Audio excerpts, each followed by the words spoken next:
everyone, and welcome back to Cosmetic Chaos. It's been a very long time since I've done a review, so I thought what better time than now to do one of those. Recently I was wandering in Shoppers Drug Mart and I saw that they started carrying the Balm. And for those of you who have been here before, I have definitely talked about the Balm on my channel before.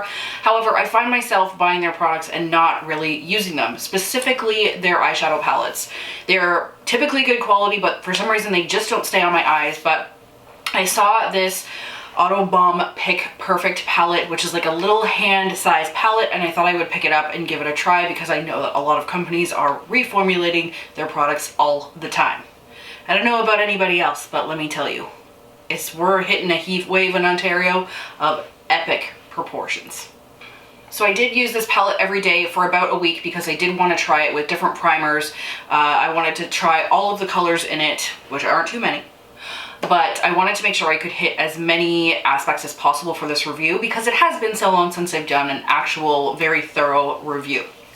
So as I said, I did pick this up from Shoppers Drug Mart. I paid $24.99 Canadian for this, and I guess I could actually open it and show you what it looks like, but it has 5 shimmer shades, 2 mattes, and a primer down here. I'm going to go over costing first. So I do feel like it's a little bit expensive. $25 for a 5-shade palette, or sorry, a 7-shade palette is a little bit expensive in my opinion. However, I do appreciate that it does cover off the primer as well. They do call it the neutral primer, and it's a little bit darker than I would think would come as a primer. I thought they would probably do something that was more translucent, so something more sticky. But I do like in this palette that they did do one that is colored, because when I put it on my own personal eyelid, which I know for people of darker skin tones or lighter skin tones, this may be either way too light or way too dark. So you lose the matter of inclusivity with the primer, but I do appreciate the fact that it does actually for my personal skin tone, take out the blue veins in my eyelids. Price per gram is a little bit more expensive. It's about $5 per gram and 4.9 grams for the entire eyeshadow palette. There is 1.2 grams in the primer, which is quite a bit. The primer is a little bit waxy. So when I was swatching it, I did notice that it skipped across the skin a little bit, and you do have to rub it in. So it's a little bit tough on the eyelid. Obviously we don't want to be pulling on the skin on our eyelid, so you want to make sure when you are putting the primer on that you're tapping it on and not pulling. Because it is the texture that it is, it makes it a little bit more difficult to not pull, but don't pull your eyelid skin. It gives you wrinkles. And then you'd be an old bitch. Nobody wants to look like an old bitch. So some information on the overall collection. It is supposed to be like a travel-friendly, multi-use type of collection. It does come with this palette, and the other part of the collection is a face palette, which comes with, I believe, a few blushes, a bronzer, and a highlight, and I will put that photo up here. Based on the price point, I did only pick up the palette for your eyes because I don't need another face palette. Let's be real, I don't need another eyeshadow palette either, but going where my interests lie, I ended up with the eyeshadow palette. I do appreciate the size and for what's in it. It is probably just slightly larger than a credit card.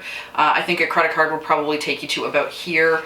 It's also very thin and it's tin. So I did like that about the packaging as well. Having the tin, it has a usable mirror in the tutorial that I do. I wanted to make sure I showed you using the actual product. That is the most feedback I get on reviews that I have done in the past, is that I don't always show me using the actual product, and swatches are not enough, which is fair, so it will be here as well. I was using this all week, as I said, and the one thing I will notice that I found the most irritating about the packaging is the closure is not the easiest for me to open. I do have longer nails, and unless I'm fully concentrating on like putting my thumb exactly where it says and pulling it up exactly where it says, I found myself dropping the palette all the time when trying to open it, which was a little bit annoying. That being said, I do actually like the overall packaging. I like that it's tin, because if you are traveling and you have a tin, it is less likely for the product inside to break. If you don't want to travel with it, you don't have to. But this is something else I wanted to mention, is you can fully take the palette out of it and you just have the tin. Reason being that I mentioned that is a lot of people depot a lot of their shadows these days. So this is now a cardboard sheath that you can just depot. All you have to do is break the cardboard apart, and it's super easy to depot. There are lots of videos on YouTube about depotting, so if you wanted to know how to do that, you can absolutely look them up. And this is the easiest type of packaging to depot. This is also recyclable, and because this is tin, I would assume this is also recyclable. Yes, it is. It says it right on the back. So props on the Balm for that. One of the last things I will say about the packaging is in specific relation to the primer. So if you are using any of these darker 3 shades on the top here and they have a little bit of kick up, it is going to fall into your primer, which I have experienced myself, and I will show that in a close-up later on in the video. But that is very frustrating to me. I don't know why they wouldn't switch these 2 shades with the primer so that at least there are lighter colors falling in if there is going to be shades falling into the primer at all. They also could have taken something and covered the primer, as a lot of the cream and powder palettes have been doing lately. Natasha Denona specifically covers it off so that does not happen. Now I'm going to go into the review of the shadows. So you do have, like I said, the primer, which is a little bit waxy. I found it worked better, the shadows, sorry, worked better with my Urban Decay primer than it did with this neutral primer that came with it. My lids are a little bit oily, and I think for older or oily lids, this is not going to be a great primer. I did use it today in the tutorial so you could see it, and I do anticipate that throughout today that my eyeshadow will fade a little bit. When I use the Urban Decay primer versus the neutral primer, when I used the Urban Decay one, my eyeshadow did not crease it or fade. When I used the neutral one, it did not crease, but it did fade by the end of the day. So as I said, I have used all of these shades. They blend very well and very easy. This is definitely a palette for somebody who wants an easy eyeshadow look. Like, all you have to do is use one of these 2 mattes, toss it in the crease, and then put one of the shimmers on the lid, and you're kind of good to go. I didn't find it very difficult at all to blend them together or make all of the shades work together, which makes me feel like it was curated very well. That being said, I did used to own the Marc Jacobs The Vamp. Sorry, I just had to think of what it was called. And I'll put a picture up here in comparison. And I never reached for that palette. I felt like it wasn't curated well and it didn't work well for me. So I feel like now, having had this one and knowing how similar they were, that I think the mattes in this palette really make it for their looks. It's this olive green and this sort of like peachy brown tone as a great transition shade. But the Vamp from Marc Jacobs, I just feel like I couldn't put things together and I couldn't get the shades to stick on my lids. So I think my complaint about the Vamp was more the formula than the curation, and this one, just, if you like the Vamp but not quite, this is definitely a better option and obviously much cheaper. Something else I will say about this is it will pair very nicely with all of the Balm's Meet Matte line. So you have the original Meet Matte, Meet Matrimony, Meet Matador, and I believe there is a 4th one. I will correct myself if I'm wrong. I'll put all of them at the top here, but those are all very nice. I have been trying a ton of stuff lately, specifically a ton of eyeshadow palettes. Well, let's be real. I've been trying a lot of stuff lately, and this has been one of the most easy and user-friendly palettes, and kind of fuck-up friendly, that I have used in quite some time. The shades really do just melt together. Like, all I'm wearing on my eyes today is this St. Charles shade, Rodeo at the end here, and Broadway, and that's it. It's only 3 shades, and it looks beautifully blended to me anyway, and didn't take too long. So if you do want to see how I did this look, stay tuned for the end, and I will definitely put that in there, as well as some swatches. Overall, I do like the palette. I think there is minor things that could be improved, and for the price point, I'm gonna give it like a 3.9 out of 5.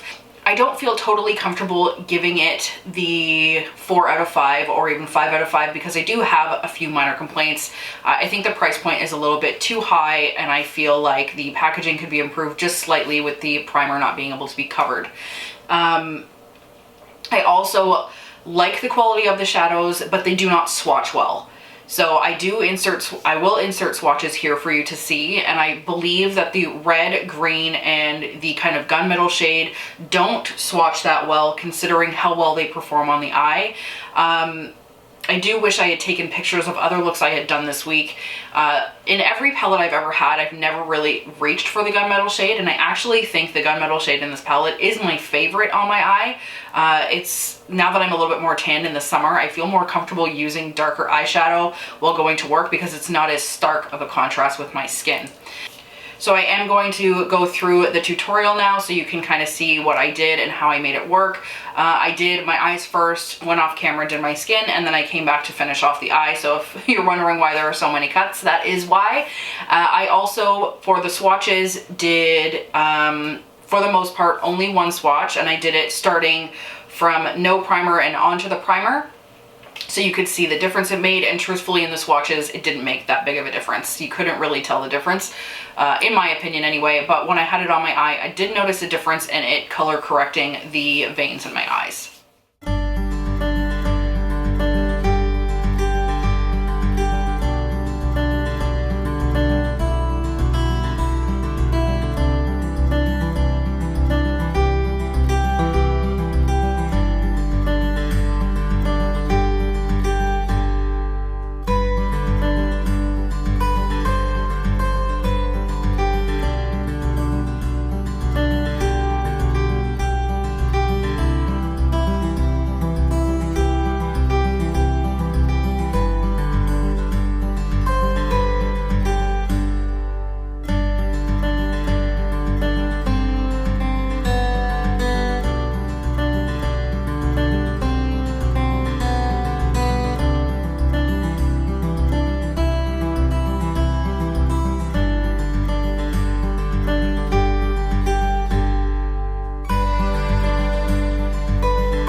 Okay guys, I hope you enjoyed this tutorial and review. Let me know if you've tried this palette down below and how you feel about the balm in general, and if there's other things I should be trying now that they're starting to release a few more products. If you are new here, please subscribe if you have not already, and I'll see you next time.